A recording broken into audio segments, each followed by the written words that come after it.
Молодежь и традиции. Мечеть в современном мире. Под таким названием прошла встреча имама Мухтасиба города Нижнекамска и Нижнекамского района Салиха Хазрата Ибрагимова с молодежью Нижнекамска. Как и положено такому мероприятию, оно проходило в Центре молодежных инициатив «Ковер». Более 50 молодых людей пришли на встречу, которая состоялась 6 февраля в 17:30. В основном это были девушки, поэтому Салих Хазрат рассказывал о положении женщины в исламе, об ответственности мужчин и о самом важном человеке – о маме.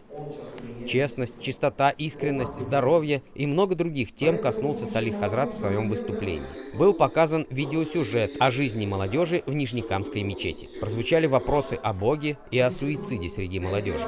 Салих Хазрат подробно ответил на них. Мероприятие прошло на серьезной ноте, что естественно, потому что молодежь, несмотря на задор и увлеченность современными гаджетами, чтит традиции и понимает их важность.